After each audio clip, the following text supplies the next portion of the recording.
से बड़ी खबर आ रही है। जंगली हाथियों का एक विशाल झुंड पहुंचा है। बड़ी खबर आपको बता रहे हैं, जंगली हाथियों का आतंक लगातार जारी है। ग्रामीण क्षेत्रों में दहशत का माहौल देखा जा रहा है। 42 हाथियों के झुंड ने डेरा डाल रखा है। नवजात शावक भी उसमें शामिल हैं और ये तस्वीरें भी हम आपको दिखा रहे हैं। इन तस्वीरों को देखिए, आपको साफ तौर पर नजर आ रहा होगा ये हाथियों का झुंड, और एक दो नहीं बल्कि 42 हाथी हैं, जिसमें नवजात शावक भी शामिल है, जो झुंड की गति को धीमा बना रहे हैं। वन विभाग की टीमें 3 दिनों से लगातार अलर्ट जारी कर रही है, लेकिन हाथियों ने खेतों में घुसकर किसानों की फसलों को भारी नुकसान पहुंचाया है। तस्वीरें आप देखिए, झुंड में 3 नवजात शावक भी शामिल हैं और इन तस्वीरों को देखिए कैसे ये हाथी झुंड बनाकर गांव में घुसने की कोशिश कर रहे हैं। हाथी है। एक बात उसमें बताने लायक ये है कि उसमें 3 नए नवजात हाथियों की मौजूदगी दिखाई दे रही है और उस वजह से ये झुंड जो है बहुत धीमी गति से जा रहा है। और इसीलिए हमने पिछले 3 दिनों से सतर्कता के लिए कई उपाय किए हैं। जैसे कि हमारे 2 क्यूआरटी टीम है, एक बड़की पुन्नू में होती है और एक पेटरवार में होती है। दोनों टीम वहाँ पे अभी तैनात है। उनके ही माध्यम से पीए सिस्टम से, म्यूजिक सिस्टम से वहाँ पे हम लोगों के द्वारा लोगों को जागरूकता फैलाई जा रही है कि चूंकि इसमें छोटे छोटे बच्चे और हाथी का झुंड बहुत बड़ा है, तो ये शाम के समय में फैल जाते हैं और आपके घर के आसपास, फसलों के आसपास आने की संभावना है। तो शाम के समय में कोई बाहर ना निकले। और अगली खबर आपको हजारीबाग से बताएं, जहां हाथियों का आतंक थमता हुआ नहीं नजर आ रहा। टाटी, झरिया, दारू और इचाक प्रखंड के ग्रामीण इन दिनों हाथियों के आतंक से बेहद परेशान है। करीब 25 हाथियों का झुंड एक सप्ताह से क्षेत्र में डेरा डालकर रखे हुए हैं। 2 दिन पहले 7 और हाथियों का झुंड टाटी, झरिया पहुंच गया। हाथियों ने कई एकड़ में लगी किसानों की तैयार की गई धान की फसल को रौंद कर बर्बाद किया। वहीं केसड़ा गांव में 4 दीवारी को भी हाथियों ने ध्वस्त कर दिया है। तस्वीरें आप देख रहे हैं, 30 से ज्यादा हाथियों का डेरा है। को जो क्षति हुई है उसकी भरपाई पूजा के दौरान में अविलंब कर दिया जाए, ताकि किसान लोग कम से कम कर्जा से मुक्ति मिल पाएगा, कर्ज से डूबेगा नहीं और आत्मनिर्भर बन पाएगा। अभी बड़े पैमाने पर सरौनी में पूरा फसल लगा हुआ है, सारा पूरा रौंद दिया और चुरचू प्रखंड में भी कर दिया, दारू प्रखंड में भी लोग कर दिया। और देखिए, झारखंड में स्वास्थ्य सेवा के लिए गुरुवार का दिन खास रहा है। सीएम हेमंत सोरेन ने प्रोजेक्ट भवन सभागार में आयोजित एक कार्यक्रम में 200 डॉक्टर को नियुक्ति पत्र सौंपा और इस मौके पर स्वास्थ्य मंत्री इरफान अंसारी और स्वास्थ्य विभाग के सचिव मौजूद रहे। सीएम हेमंत सोरेन ने कहा कि राज्य में बड़े पैमाने पर डॉक्टरों की नियुक्ति होनी है। राष्ट्रीय स्वास्थ्य मिशन के तहत भी नियुक्त डॉक्टर अपना योगदान देंगे। इस मौके पर स्वास्थ्य मंत्री ने कहा कि गुरुजी शिबू सोरेन जी के साथ सपना था कि झारखंड के ही डॉक्टरों की नियुक्ति की जानी चाहिए। आज झारखंड चिकित्सा क्षेत्र में लगातार आगे बढ़ रहा है और ऐसे में आज गुरुजी का सपना पूरा हो रहा है। उन्होंने डॉक्टर से ईमानदारी से काम करने की अपील करते हुए झारखंड के सबसे बड़े अस्पताल रिम्स 2 का निर्माण और आने वाले दिनों में 10,000 बहाली का भी दावा किया। इस बात को कहते भी हैं, मानते भी हैं।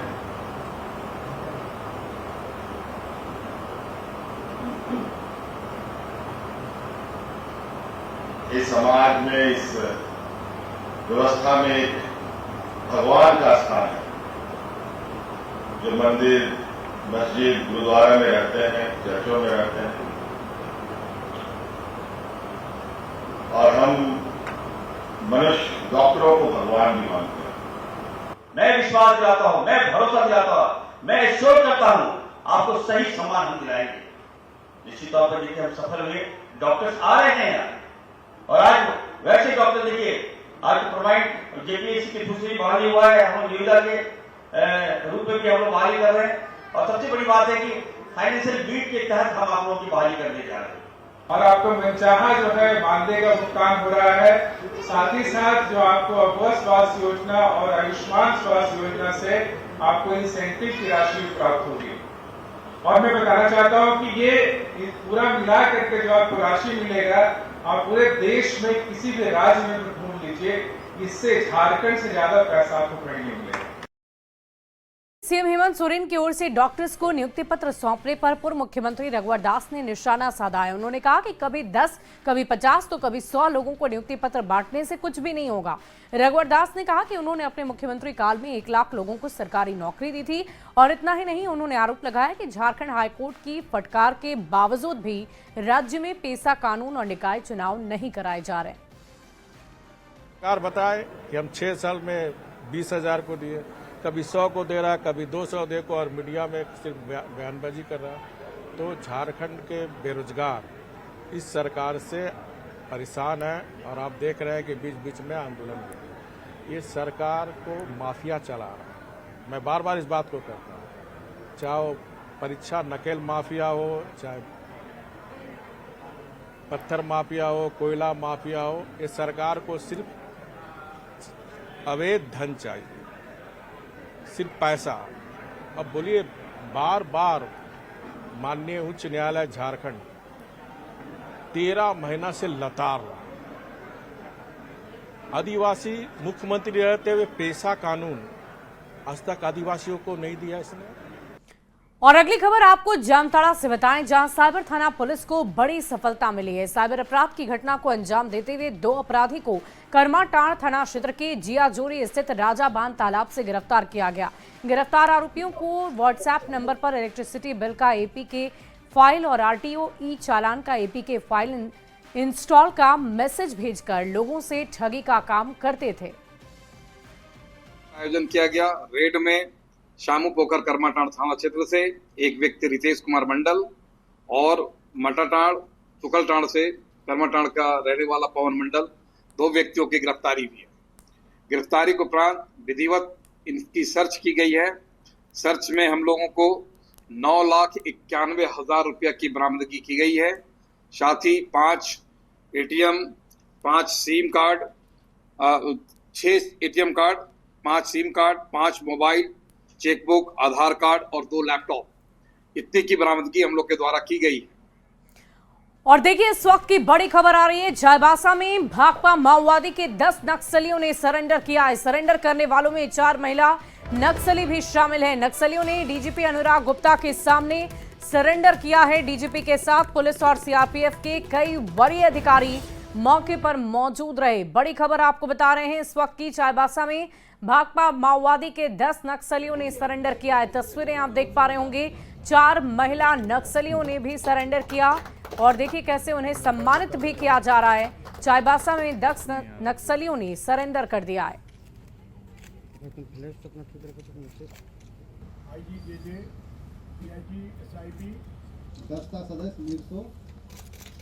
ये एक बड़ी उपलब्धि प्राप्त की है।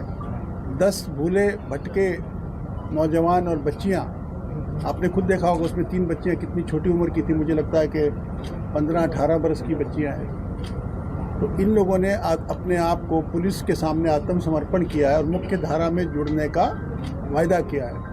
ये हमारे लिए बहुत बड़ी उपलब्धि है, क्योंकि हम निरंतर नक्सलवादियों को, उग्रवादियों को ये संवाद दे रहे हैं, ये मैसेज दे रहे हैं, ये अनुरोध कर रहे हैं कि आप लोग मुख्य धारा में आइए, सरेंडर कीजिए, क्योंकि झारखंड राज्य की सरेंडर पॉलिसी बहुत ही सुंदर है, बहुत अच्छी। चाईबासा पुलिस लाइन में आज झारखंड के डीजीपी अनुराग गुप्ता के मौजूदगी में भाकपा माओवादी नक्सली संगठन के 10 सदस्यों ने सरेंडर किया। डीजीपी अनुराग गुप्ता ने कहा कि पुलिस और सुरक्षा बलों की ये बड़ी उपलब्धि है कि 10 नक्सली एक साथ मुख्य धारा में पुलिस के समक्ष सरेंडर किए हैं।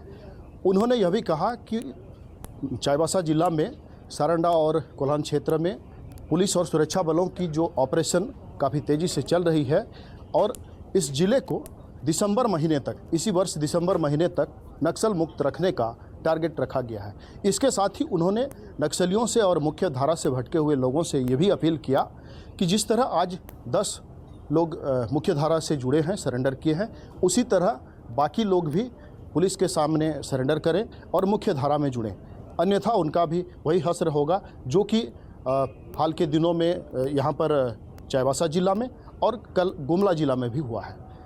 तो उन्होंने नक्सली संगठन के सदस्यों को ये चेतावनी भी दिया कि वे मुख्य धारा में जुड़ें, हिंसा का मार्ग छोड़कर मुख्य धारा में जुड़ें और पुलिस के सामने सरेंडर करें। डीजीपी ने कहा कि डीजीपी ने इस उपलब्धि के लिए पूरे झारखंड के जो सीआरपीएफ और पुलिस के वरीय पदाधिकारी हैं, इसके साथ ही जिले के जो पुलिस और सीआरपीएफ के पदाधिकारी हैं, उन्हें इसका श्रेय दिया और कहा कि उनकी ये बड़ी उपलब्धि है। रुपेश प्रधान, न्यूज़ 18, चाईबासा। और पलामू से इस वक्त की बड़ी खबर आ रही है। फुटओवर ब्रिज पर एक युवक चढ़ गया। घंटों तक हाई वोल्टेज ड्रामा चला। रेल पुलिस ने युवक को नीचे उतारा है। युवक मांगीलाल मानसिक रूप से परेशान था। डाल्टनगंज रेलवे स्टेशन की यह घटना बताई जा रही है। पलामू से बड़ी खबर आपको बता रहे हैं। फुटओवर ब्रिज पर युवक चढ़ गया है। घंटों तक हाई वोल्टेज ड्रामा चला। तस्वीरें भी हम आपको दिखा रहे हैं। इन तस्वीरों को देखिए कैसे ये युवक फुटओवर ब्रिज पर चढ़ा हुआ है और लोगों की भीड़ वहां पर एकत्रित हो गई। पुलिस के जवान जब वहां पहुंचे, उससे रिक्वेस्ट की, उससे दरख्वास्त की कि वो नीचे उतरे। उसके बाद वो नीचे उतरा है। घंटों तक ये हाई वोल्टेज ड्रामा चला और ये तस्वीरें हम आपको दिखा रहे हैं। रेल पुलिस ने युवक को नीचे उतार लिया। युवक मांगी लाल उसका नाम बताया जा रहा है, जो मानसिक रूप से परेशान होने की वजह से चढ़ गया फुटओवर ब्रिज पर और अपनी जान देने की कोशिश उसकी तरफ से की जा रही थी।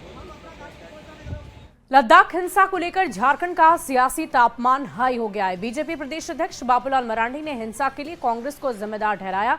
बाबूलाल मरांडी ने कहा, जिस तरह से वहां हिंसा भड़की है, कहीं ना कहीं उसके पीछे सिर्फ और सिर्फ साजिश ही नजर आ रही है। अमन चैन का माहौल बना हुआ था। लोकतंत्र में कोई भी आंदोलन करे, लेकिन हिंसा का कहीं कोई जगह नहीं होती है। शांतिपूर्ण ढंग से लोग आंदोलन करें, अपनी मांगों को रखें। अगर कोई तोड़फोड़ करते हैं, हिंसा करते हैं, तो मैं समझता हूं कि वो देशभक्त नहीं हो सकते। क्योंकि अगर देश की कोई संपत्ति को कोई नुकसान पहुंचा रहा है तो कतई वो देशभक्त नहीं हो सकते। निश्चित रूप से उसके पीछे कोई ना कोई ऐसे तत्व होंगे, उसकी जांच कर रही होगी सरकार, जो इस प्रकार के नौजवान को भड़काने का काम कर रहा है। देश में हम सब लोगों ने लगातार देखा है कि जब से देश के प्रधानमंत्री नरेंद्र मोदी जी बने हैं, तब से दुनिया देश भर में नौजवानों को भड़काने की कोशिश चल रही है। और मेदिनीनगर स्थित नगर भवन में पीएम मोदी के बाल्यावस्था पर आधारित फिल्म चलो जीते हैं का स्क्रीनिंग किया गया। सांसद विष्णु दयाल राम, विधायक आलोक चौरसिया समेत सैकड़ों लोगों ने इस फिल्म को देखा और फिल्म की तारीफ की है।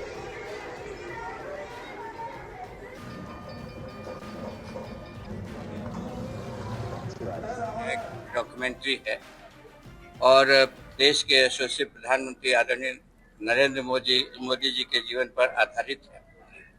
उनका बचपन काफी अभाव में बीता है और उस अभाव में भी उन्होंने देश के बारे में सोचा। स्वामी विवेकानंद जी के विचारों से प्रभावित हुए।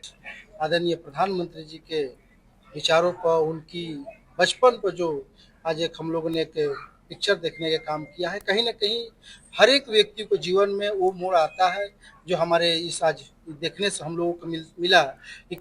वो व्यक्ति कितने संघर्ष, कितने उम्मीदों से अपने को, अपने चरित्रवान को मजबूत करने का काम किया। इस प्रकार से था, उसको यथार्थ रूप में हम लोगों ने देखा है। निश्चित रूप से दिल दहलाने वाला उस स्थिति था और इनका इस डॉक्यूमेंट्री फिल्म से विशेषकर नए जनरेशन को, ये बच्चों को और हम तमाम लोगों को एक प्रेरणा लेकर के हम लोग यहाँ जा रहे हैं। ना हम लोग जानते हैं, लगता अभी भी वो अधूरा है। उनके बचपन को देख करके ऐसा लग रहा है कि जो बचपन में जितनी भी कठिनाइयाँ और हर एक एक मोड़ में जो उनको सीख मिला है, आज हमारे देश में वो उसको उतार रहे हैं। और हमारे देश में आज यही कारण है कि जो मुद्दे जो उनको बचपन में जहाँ ठेस लगी है, जहाँ उन्होंने सीखा है, उसको लेकर आगे बढ़ रहे हैं। और पिक्चर को देखने से ये समझ में आया कि कैसे उनका जीवन आज जो आप देखते हैं, उसका बीजारोपण बचपन में ही हो गया था। तो ये बच्चे जो बचपन से संस्कारित थे और उन पर विवेका जी का जीवनी का, जैसे कहते हैं, जीना है दूसरे के लिए, जीना है, हम किसके लिए जीते हैं, हम दूसरों के लिए, ये चीजें जो है उनके मन में बचपन से था। बढ़ते आगे, बंगाल में होने वाले विधानसभा चुनाव को लेकर दूसरे प्रदेशों में बसे बंगाली समाज के लोगों के एकजुट होने का समय आ गया है। ये अपील की है बीजेपी के राष्ट्रीय प्रवक्ता भारती घोष ने। रांची बीजेपी ऑफिस में उन्होंने बंगाल की ममता सरकार पर जोरदार हमला बोला है। भी हमारा बंगालीज है और हमारा बंगाल से 70-80 लाख युवा बाहर आज रुके हुए हैं, क्योंकि बंगाल में रोटी रोजगार नहीं है, अनएम्प्लॉयमेंट है और पेट के लिए वो जहाँ भी गया है और काम कर रहा है, वहाँ से वो सोचे बंगाल के लिए एक मंच पे आए। श्रेष्ठ भारत हो सकता है जब भारत एक हो। एक भारत श्रेष्ठ भारत का ये जो सोच है कि एक मंच पर एक जगह में आओ और राष्ट्र निर्माण का काम में हाथ बटाओ। बढ़ते आगे, झारखंड सरकार का दावा है कि शिक्षा और छात्राओं की सुविधा उसकी पहली प्राथमिकता है। 8वीं कक्षा की छात्राओं को स्कूल तक पैदल ना जाना पड़े, इसके लिए मुफ्त साइकिल योजना चलाई गई है। लेकिन जमशेदपुर के कदमा स्थित उत्क्रमित टाटा वर्कर्स यूनियन स्कूल में हुए वितरण कार्यक्रम ने इस योजना की असलियत को सामने ला दिया है। जहां सीएम स्कूल ऑफ एक्सीलेंस की छात्राओं को यहां साइकिल दी गई। जैसे ही छात्राओं ने साइकिल लेनी शुरू की, उनकी खुशी पल भर में गुस्से और बेबसी में बदल गई। कई साइकिलों के पहिए जाम थे, टायरों में हवा तक नहीं थी, हैंडल पर जंग लगा हुआ था। हवा एकदम नहीं है। और क्या खराबी है? अब ब्रेक नहीं है। तो कहाँ ले जा रही है? और हम लोग का घर मानगो में है। मानगो में? किस स्कूल में मिला है? CASOE। अभी कहाँ मिला ये टाटा वर्कर्स। इसमें हवा नहीं है, इसका सारा कल पुर्जा ढीला है और बाकी इसमें ब्रेक इसका फेल है, चलाने लायक नहीं है साइकिल। क्या तो बच्चा का उत्साह के चलते लेके जाया जा रहा है। 3 घंटा धूप में खड़ा होके एक कबाड़ साइकिल को हम लोग लेके जा रहे हैं। खुश नहीं है इससे, इसको ले जाके दुकान में अच्छा से रिपेयर कराएंगे, काम कराएंगे, फिर चलने लायक। किस स्कूल के छात्र है? CM school of excellence. उपायुक्त महोदय को रिपोर्ट करेगी, उसके बाद जो भी आगे कार्रवाई होनी होगी। हाँ, इसको समुचित रख रखाव उसको सुनिश्चित करना था और इसके लिए जैसे कि यहाँ हम लोग देख रहे हैं कुछ जगह भी है रखने के लिए, लेकिन उनके द्वारा लापरवाही बरती गई है, उनके खिलाफ हमको रिपोर्ट। और फिलहाल इस बुलेटिन में अभी के लिए बस इतना ही। आप बने रहे न्यूज़ 18 बिहार झारखंड के साथ।